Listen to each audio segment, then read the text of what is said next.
సోమేష్కు నోటీసులట, త్వరలో జారీ చేయబోతున్న పోలీసులు. కమర్షియల్ ట్యాక్స్ స్కామ్ వ్యవహారం ఎంక్వైరీకి హాజరయ్యేలా ఆదేశం, కన్ఫెషన్ స్టేట్మెంట్ రికార్డ్ చేసే ఛాన్స్. A5గా ఇటీవల ఎఫ్ఐఆర్ నమోదు, 1400 కోట్ల ఆరోపణలతో ఆసక్తి. ఇక్కడ ఏంటంటే ఇది కమర్షియల్ ట్యాక్స్ స్కామ్. ఇది ఆ రోజున ఆయన ఆ శాఖకి హెడ్గా ఉన్నాడు, ప్రభుత్వ ప్రధాన కార్యదర్శిగా కూడా కొనసాగిండు. ఇక్కడ ఈ దుర్మార్గుడు ఏం చేసిండు, ఒక వాట్సాప్ గ్రూప్ క్రియేట్ చేసి ఆయా కంపెనీలు ఈ జిఎస్టీని ఫేక్ జిఎస్టీ ఇన్వాయిస్లు తయారు చేసి ఆ జిఎస్టీలను క్లెయిమ్ చేసుకొని డబ్బులు వీళ్ళ అకౌంట్లోకి వేసుకున్నారు.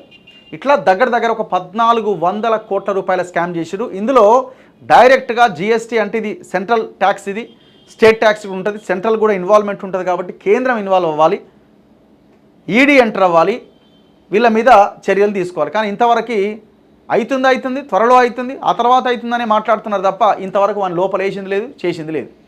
వాడు వీడు ఎందుకంటున్నామంటే ఇంతకంటే ఎక్కువ మాట్లాడాలి ఇట్లాంటి వ్యక్తి గురించి. ఒక అరాచకమైన ఒక క్రిమినల్ వీడు, ఒక క్రిమినల్. ఒక్క కేసు ఇంతవరకు పుటప్ చేయలేదు, ఒక్క ఇది చేయలేదు. కాడ ఎన్నో 25 ఎకరాలు 30 ఎకరాలు కొన్నాడు, ఇంకా 150 ఎకరాలు కబ్జా చేసిందని అంటున్నారు యాచారంలో. దాని మీద ఏమైనా ఎంక్వైరీ చేసిందా? అరే ఈనాటికి కూడా ఇదే సోమేష్ కుమార్ చెప్పింది జిహెచ్ఎంసీలో నడుస్తున్నది.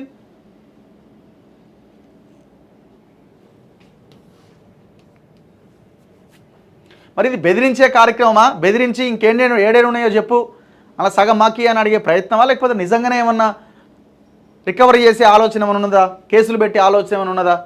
కమర్షియల్ ట్యాక్స్ స్కామ్ కేసులో మాజీ సీఎస్ సోమేష్ కుమార్కు పోలీసులు త్వరలోనే నోటీసులు జారీ చేయబోతున్నారు. ప్రాథమిక విచారణ చేపట్టిన ఇన్వెస్టిగేషన్ టీం నోటీసులు ఇచ్చి ఆయన నుంచి వాంగ్మూలాన్ని రికార్డ్ చేసే అవకాశం ఉండదని పోలీసుల సమాచారం. Commercial tax joint commissioner Ravi Kanuri గతంలో 26వ తేదీన పోలీసులకు ఇచ్చిన ఫిర్యాదు మేరకు సోమేష్ను A5గా చేరుస్తూ ఎఫ్ఐఆర్ నమోదు చేశారు.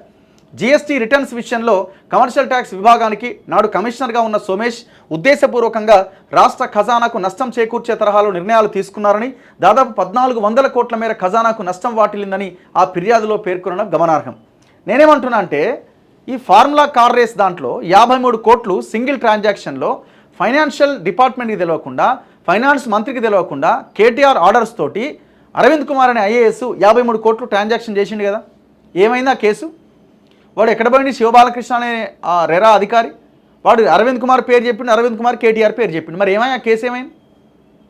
ఏమైంది ఆ కేసు? ఇట్లనే త్వరలో అని ఆడిదాకా తీసుకొచ్చారు కదా, మరి ఏమైంది ఆ కేసు? ఏమైంది ఆ కేసు? అరే అయిపోయి తెల్లారి అరెస్ట్ అని చెప్పిరా. కేటీఆర్ కూడా నోటీసులు ఇస్తారు, కేటీఆర్ కూడా అరెస్ట్ చేస్తారన్నారు. మరి ఏది ఏమైంది ఆ కేసు? ఫార్ములా కార్ రేసింగ్ ఆ కేసు ఏమైంది? 53 కోట్ల వ్యవహారం. దొంగలు ఊర్లు పంచుకుంటున్నారు అంతే, ఇంకేం లేదు ఇక్కడ.